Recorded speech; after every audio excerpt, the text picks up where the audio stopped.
त्रेता युग सरजू नदी के किनारे कौशल नाम का एक प्रसिद्ध राज्य था। इस पर महातपस्वी और वीर राजा दशरथ राज करते थे। देश की राजधानी अयोध्या थी। उस समय के सबसे बड़े और सुंदर शहरों में अयोध्या का नाम ही सर्वप्रथम आता था, जिसकी सुंदरता को देखने के लिए हर वर्ष हजारों लोग विदेशों से आते थे। राजा दशरथ का महल शहर से बिल्कुल बीचों बीच था।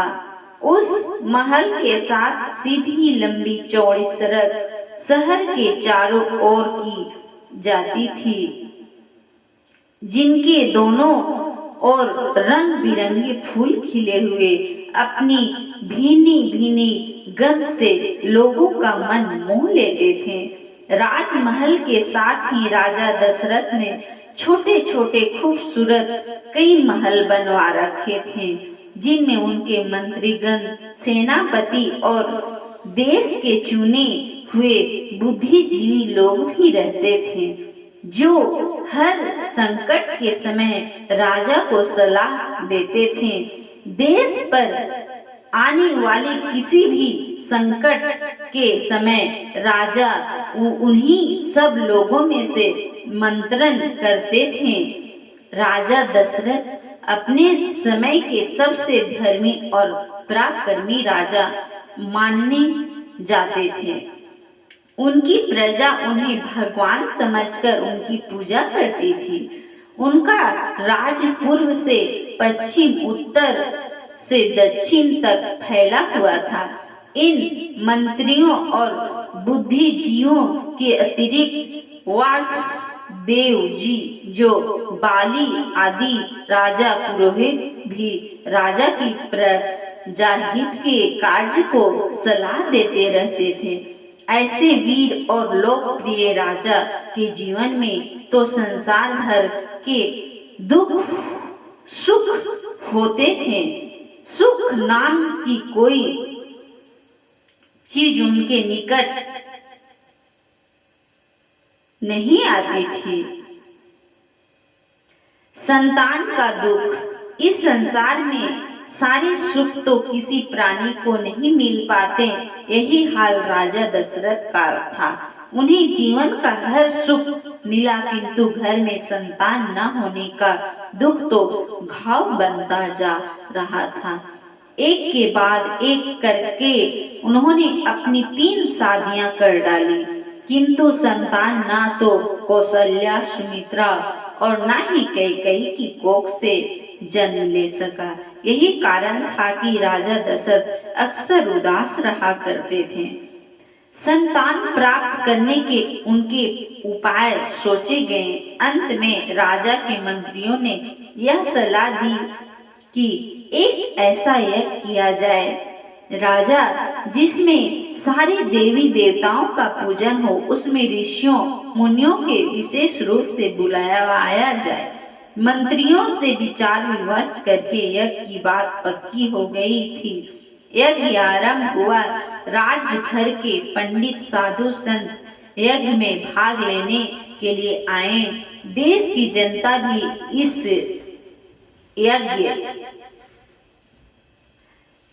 यज्ञ में आकर राजा के लिए संतान की प्रार्थना करने लगी। सबके मुंह से एक ही आवाज निकली, हमारे राजा को संतान दो, देश के बारिश दो। ऋषि गण ने अग्निदेव से खीर का पात्र ले लिया और राजा दशरथ को देकर कहा, यह खीर बड़ी आरोग्यदायक है, इससे पुत्र का जन्म भी होगा, इसलिए तीनों रानियों को खीर का सेवन करवा दो। देवताओं का आशीर्वाद एवं जनता की दुआएं लेकर राजा जी खुशी खुशी अपने महलों में खीर लेकर आए। आते ही उन्होंने सब रानियों को खीर खिला दी। पुत्र प्राप्ति की आशा में तीनों नारियां खुशी खुशी खीर खाने लगी। उन्होंने अपनी सुनी कोख पर रह रहकर दुख हो रहा था। उनको यही आशा थी कि अब अवश्य ही माँ बनेगी। सबने खीर खाकर एक बार फिर प्रभु से संतान मांगी। समय व्यतीत होने लगा। फिर चैत्र मास शुक्ल पक्ष की नौमी को बड़ी रानी कौशल्या की कोख से बालक राम ने जन्म लिया। आज इसे हम नवमी अर्थात भगवान राम के जन्म दिन के रूप में मनाते हैं। फिर रानी कैकेयी ने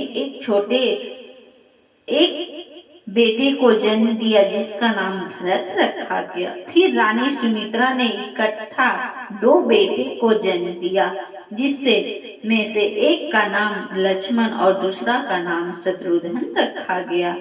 जिस महल में लोग एक बेटे की शक्ल देखने के लिए तरसते थे वहाँ 4 बेटे को जन्म खुशी मनाई जा रही थी। सारे महलों की उदासी दूर हो गई। देश भर में राजकुमारों की पैदा होने की खुशियां मनाई जा रही थी।